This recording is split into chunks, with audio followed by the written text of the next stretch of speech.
So, we're back, and it's been so long that I think I've played like fucking 9 Mega Man games since the last video, and after X7, I don't think I like robots anymore. Can we just skip this video and talk about Angerus? For real though, I'm sorry for taking so long with this video. Not only did life just get super fucking draining and I needed that Mega Man hibernation, but this ended up being a much more complex series than I anticipated. Like, I remember watching it when I was like 14 and thinking it was some annoying gooner problematic media's slice of life. But over the years, I've kind of had this lingering doubt about that assessment. Like, maybe my closed-mindedness when it came to these type of series blinded me to the interesting themes lying beneath. So with me being older, cooler, and more open to fan service and anime, as well as becoming a fan of Clamp's other works like Magic Knight Rayearth, I figured it'd be a fun series to do a retrospective on. And now that I think about it, this is the first Starlight anime retrospective that isn't about giant robots. It is instead about regular-sized robots that are designed to look like cute girls and are slowly destroying social connections within society. That's right, folks, Chi is fucking evil.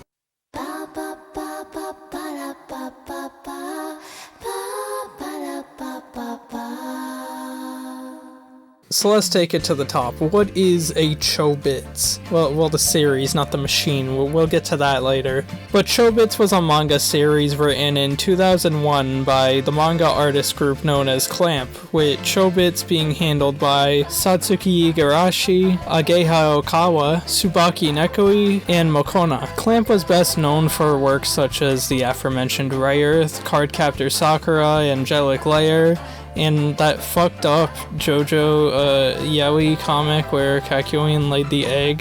That was a cool one. They also drew Human Sonic the Hedgehog and Hedgehog Sonic the Human. Chobits would run for 88 chapters and later be adapted into a 26-episode anime by Madhouse in 2002. An adaptation directed by Morio Asaka, who is best known for adopting a lot of shoujo works like Nana, My Love Story, and even Cardcaptor Sakura itself. When making this video, I read both the manga and anime, and I am going to go into their differences a bit more later on, but for the sake of convenience, I'll mostly be playing anime footage on screen. Like, they're still mostly the same story. The anime has a lot of fluff since the manga chapters were really short. In fact, the anime is pretty much where all of the ecchi content stems from, with the manga being way more tame. But really, editing manga panels is just kind of a bitch. Let me be a bit lazy, okay? I haven't made a video in 2 months. Anyways, yeah, let's stop yapping and delve into Chobits, which probably has one of the most generational openings of all time. God bless the round table, they're always cooking,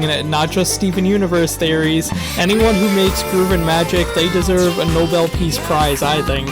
Chobits follows the life of broke-ass country boy Hideki Matsuura as he's trying to make his way through city life, going to college prep school, working a part-time job, and now taking care of this robot girl he found in the trash. You see, Hideki was just a farm boy. He has never touched a computer in his life, he's never seen a computer, and now he's being thrust into a society where there's just these hyper-realistic androids known as Persicoms. My man never stood a fucking chance. Like, this story goes exactly where you'd expect. Persicoms were initially designed to assist people with stuff like doing chores, checking emails, or taking people's jobs. But it's not just the job market that's in danger, as people are using these Persicoms as replacement for real human connection. Which, yeah, these are all very relevant topics. Did I tell you this series is set in 2026? I didn't even intend on that. I didn't learn it until I started reading the manga. That's just good timing. Aren't I a genius? But yeah, no, people definitely want to have sex with Grok. Maybe me included. I mean, look at her. She's pretty hot. I once had this guy on my YouTube Shorts feed.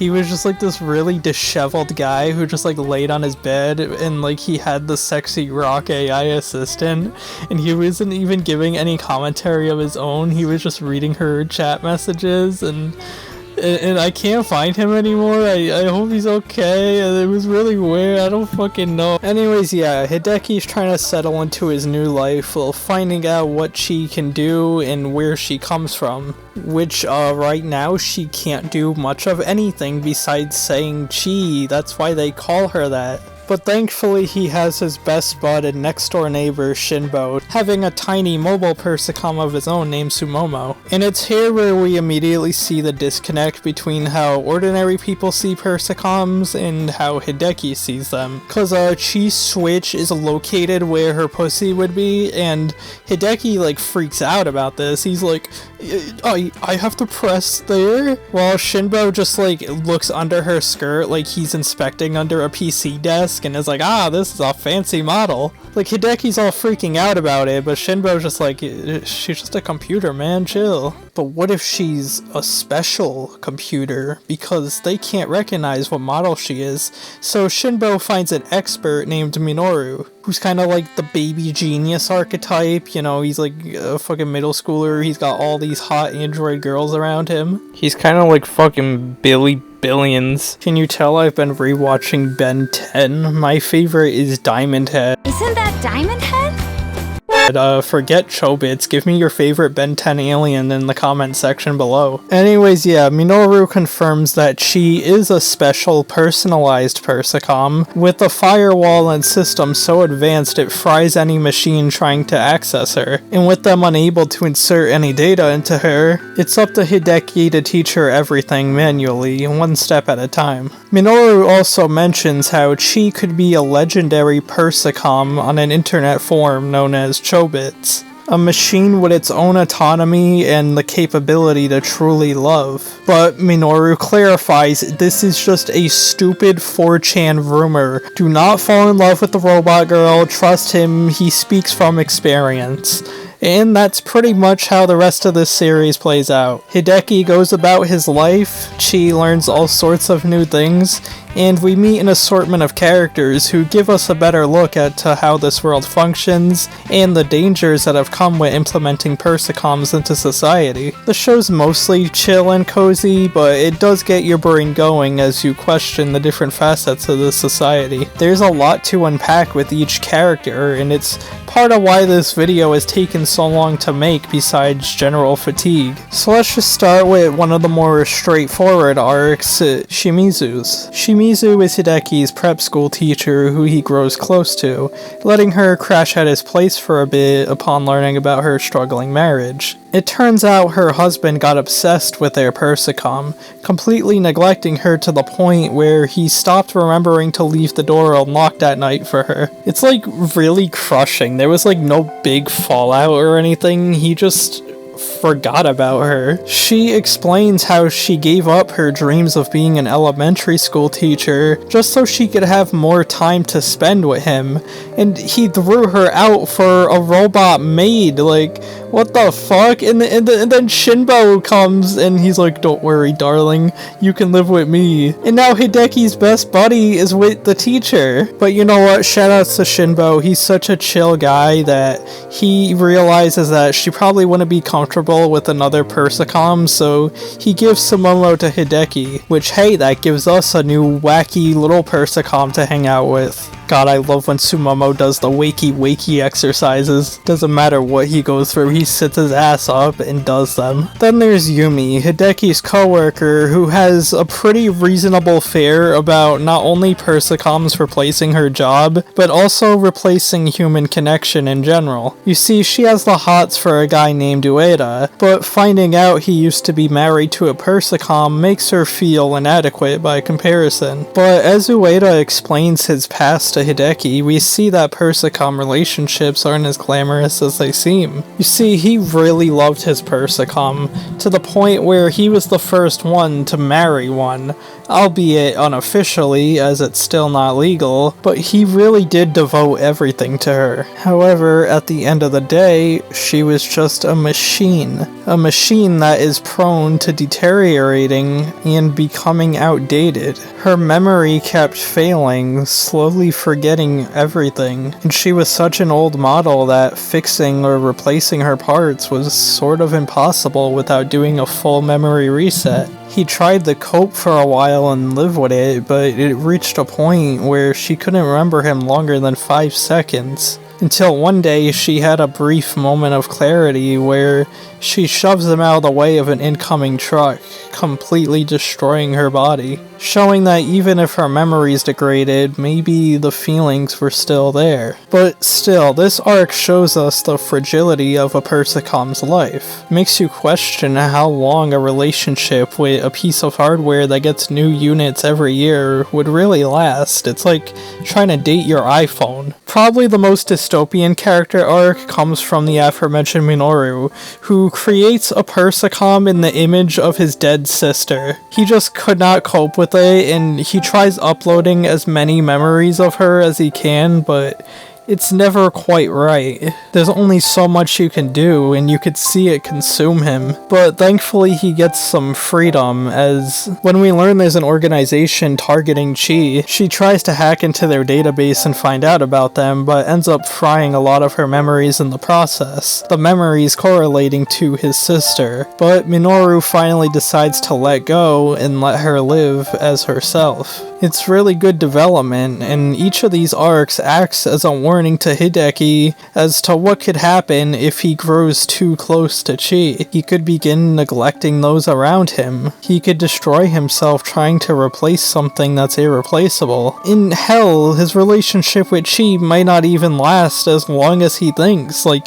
yeah, she's a more advanced Persicom than most, but we don't know how long she'll really last. At the end of the day, Persicoms are machines. They don't challenge you, they don't reciprocate your love, and they could be manipulated in whatever way you want. Hell, there's even an episode where Chi accidentally joins a peep show to help Hideki get some cash, and like, they present it as some wacky anime humor, and don't get me wrong, the joke where she pokes the dude's eyes at the peep show, that got a laugh out of me. Chi's funny as fuck, but is that not a fucking horrifying concept as well? These guys have found a way to legally commodify people's bodies. I just don't want to be thinking about Persicom sex slaves, but like, yeah, people are kinda doing that. They're using AI to generate porn. AI prostitutes, that'd only be a matter of time. And that's what I like about this show's world building. For being such a short series, they explored the concept to the fullest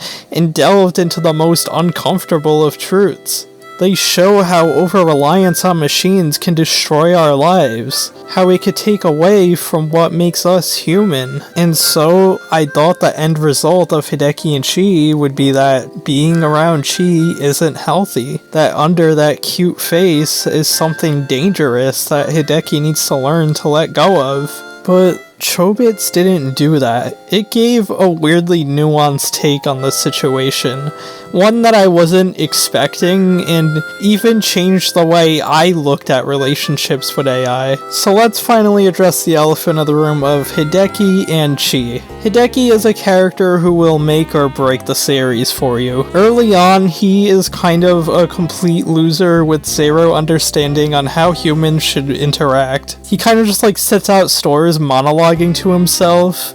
He crushes on literally every woman he comes across. He talks about how he only wants a Persicom to watch porn. And he chooses to believe in baseless 4chan rumors of, well, you know, Chi could be a legendary special Persicom, so all that bad stuff I'm seeing, it might not even apply to me. Like, I don't blame him for a lot of this. He's very much a dude who grew up at nothing but cornfields. He's out of touch on how machines and modern society work. But with all his weird little sexual remarks, mostly in the anime, I can see why some people might not like him at first. It's clear he has a lot of work to do before he can find a stable relationship. But he does do the work, and he does develop into a better person. He lays off other girls and puts his focus into Chi, helping her grow throughout the series, in more obvious ways like teaching her how to speak and better function in society. But she develops a lot internally as a result of Hideki's actions as well, and this is shown in a series of picture books Hideki finds that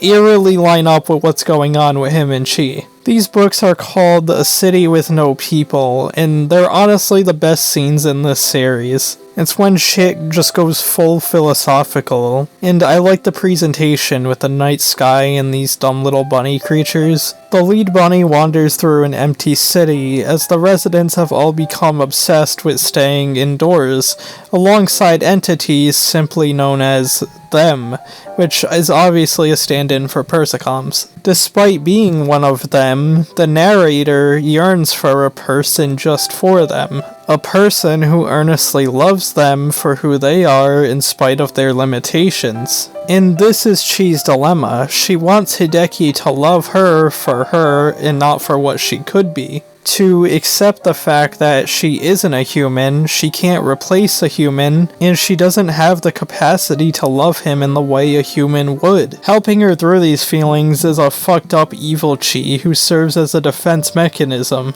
even unlocking some special powers to free her in captivity situations like the aforementioned peep show, or when this 4chan hacker tries kidnapping and hacking into her. We soon learn this evil Chi is named Freya, and she's the older sister of Chi's original identity, Elda. Hideki learns these books have been written by his landlord Chitose Hibiya, who's actually the wife of Ichiro Mihara, the creator of all Persicoms. Hibiya explains how the Chobits project was real, and Freya was the original Chobit, designed to simply be a daughter for her and her husband, as they couldn't have children of their own, with Elda being made a bit later as a younger sister. They loved Freya and Elda very much, and in turn, they began to love them back. However, being Persicoms, they didn't know how to differentiate forms of love, with Freya witnessing the romantic love between Chitose and her husband, and internalizing that as the only form of love. Ichiro became Freya's person just for her.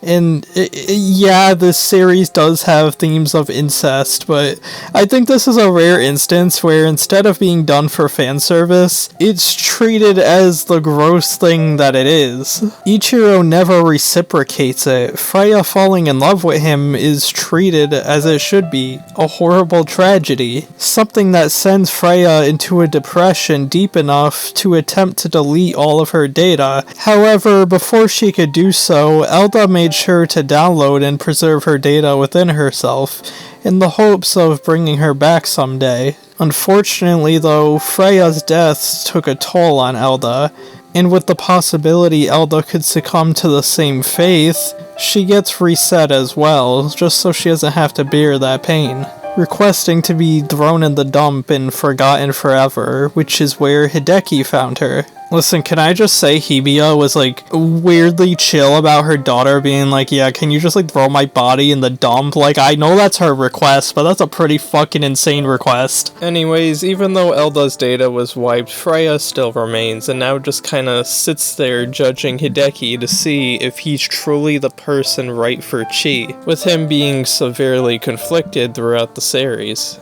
Like, he sees all the downsides to taking that next step with a Persicom, but he can't deny how good it feels to be around her. Watching her grow and learn things every hug and wholesome moment, it brings him nothing but joy and fulfillment, but is that fulfillment authentic?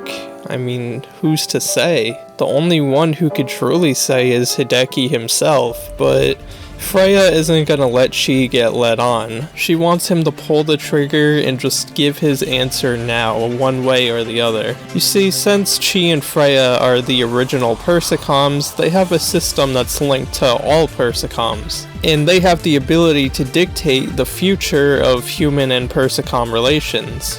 The government tries sending in 2 Persicoms to destroy Chi and stop this program from messing up their systems, and they get their own little romance subplot showing that love between 2 Persicoms is also possible. But ultimately they fail as Freya begins trying to activate the program, with Hideki's response not only determining his future, but the future of all mankind. That is a lot of pressure. He just wanted to go to college. Should Chi's heart be broken, that emotional data will be sent across all Persicoms and result in a mass crash and memory reset. However, if he does turn out to be the person just for her and she finds true love, it kind of depends what version we're talking about here. If you didn't notice by my use of manga panels during Freya's backstory, the anime sort of fumbles this last stretch, and not only severely cut out backstory segments of Freya and Elda, but they completely changed the resolution to the story. In the anime, if Hideki accepts Chi, then she and all the Persicoms will kinda become like enlightened. They'll be able to experience true human love, and the boundary between Persicom and man will essentially be shattered. So yeah, the 4chan rumors were real. Chi is indeed a legendary Persicom capable of feeling love in the way a human can, and that'll spread to all the other Persicoms, and everyone lives happily ever after. It's a nice little feels-good fairy tale ending if you're into that sort of thing, but I kinda think it detracts from what the series was going for. Like, all that inner conflict Hideki had to go through, it never mattered. He got the magic Persicom. Always believe in 4chan. Where's Mario Titans at? But yeah, it's kinda lame, and I think the manga's ending is a lot more in line with what they were going for. So what's the special program in the manga do? I don't know, she never actually uses it. Instead, Hideki chooses to love Chi for what she already is. You see, Freya explains that Chobits was no more than a cute nickname, and her programming isn't all that different from any other Persicom. They clarify that no matter what happens, she can never love Hideki in the way a human would, because she isn't one. Everything she does, everything she quote-unquote feels, is just a result of her programming. Like, when she gets kidnapped, Hideki asks Shinbo if she would be able to feel any trauma, but Shinbo reminds him that he could simply delete the memories if she does. It's always destined to be an unbalanced relationship, as Hideki has the ability to alter her as he pleases. She will never truly challenge him in the way a human relationship would. Therefore, him choosing to be with Chi probably sounds kinda toxic and destructive, but honestly, let's take a step back and look at what this really is, cause I don't think Hideki is some idiot being manipulated by a cute moe anime girl. Like, they make it clear that he is fully aware of what he's getting himself into. He knows Chi's limitations, and in the end, he does acknowledge Chi isn't some special Persicom that makes him immune to any consequence. But even if Chi's feelings aren't considered real, which that's kind of a debate in its own right, I mean, I guess you could argue that our brain chemicals, those are our own ones and zeros, but regardless, the joy he feels being around her, that is real. Their wacky little adventures and gaming sessions, that lightened up his otherwise mundane life. And frankly, at this point of the series, he's kinda stopped looking for romance.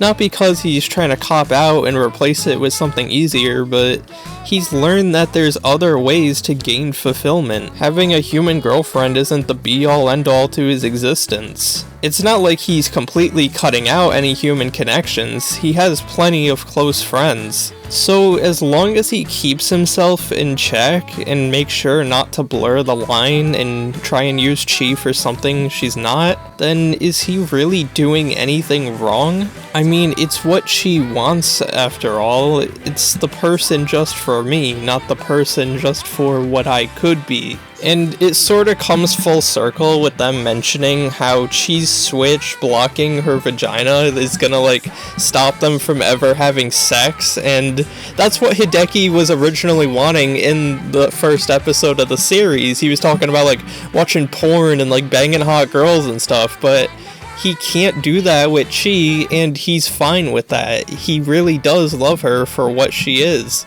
That switch will serve as a reminder that she's not human and doesn't have the capability to be human, but that's okay. Chobits is a story about how love can come in all shapes and sizes.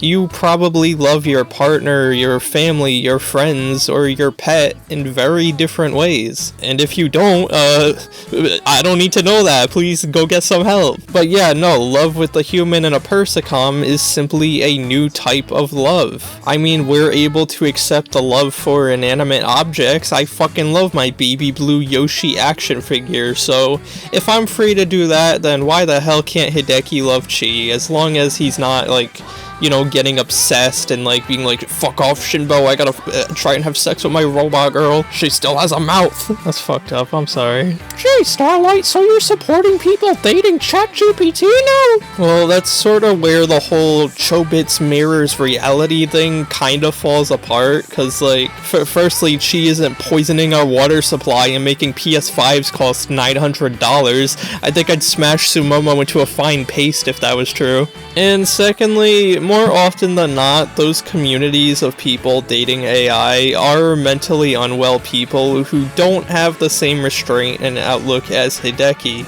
They really are trying to replace a human girlfriend with, I don't know, fucking Google Gemini. But yeah, if AI wasn't actively fucking our planet and someone just wanted to, like, chat with an AI girlfriend for fun, like when Nathaniel Nandy talked to Super Mario and character AI, then, like, I don't care, man, do your thing. Anyways, Chobits. What the fuck does that word actually mean? Well, it derives from the word chobi, which means it's cute and small, and since there's two of them, it's Chobits. Well, ain't that freaking wholesome? This whole show is freaking wholesome. Despite its sadder, darker moments, I came out of it feeling pretty damn good. I would highly recommend you guys check it out. If you had to choose one, I would say the manga, just because the anime kind of fumbled the ending, and I think the visual presentation is a bit worse. Like, it's not bad, but I just prefer how the manga looks. But if you end up liking the manga enough, then the anime isn't completely worth writing off. Some of the filler episodes are fun, but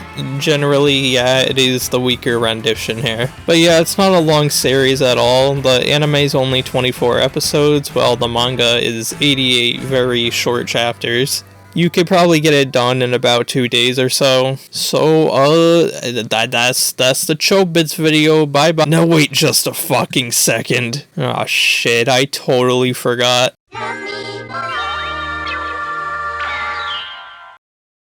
Who the hell puts an eye catch at the end of the episode? It's my channel, bitch. Anyways, hello Starlighters, I'm Starlight. And I'm Edelrats. And welcome back to Random Facts and Trivia we couldn't quite fit into the main video. And today, we're joined by a very special guest. Getting her on board is actually why this video took so long. Everyone give a round of applause to...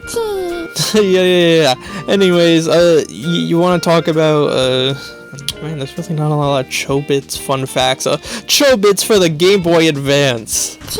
This game's a visual novel adventure where selecting the right dialogue options and playing minigames makes Chi happier, with the goal being to become the person just for her. The game even launched with its own limited edition Chobits-themed Game Boy Advance that Scott the Woz has yet to talk about. Please, Scott, I need to hear you say the word Chobits just once in your video. So, Chi, what was it like working on this game? Yeah, that's cute, but really. Alright, I know you could talk, you do it in the show. I'm going to fucking kill her. Calm down, Edel Rats. We just need to talk in a way she can understand. Chi.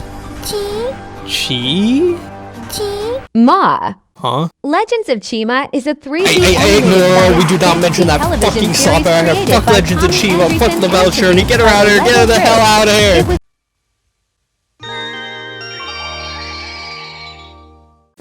There's supposed to be something past the eye catch, but, yeah, the video's pretty much over, Oh, Kotoko, I forgot to mention her, but, like, after they fight the 4chan hacker, Hideki just kind of like steals his Persicom to add to his Persicom army, so now, he has 3 Persicoms because he's a fucking glutton. He has like Chi, Sumomo, and Kotoko, who's like tsundere. She doesn't really do anything. I mean, she finds that the landlord's running like a super fucking generator in the house, but I mean, there's a little short of her hanging with Sumomo. That's pretty cute. Shoutouts Kotoko.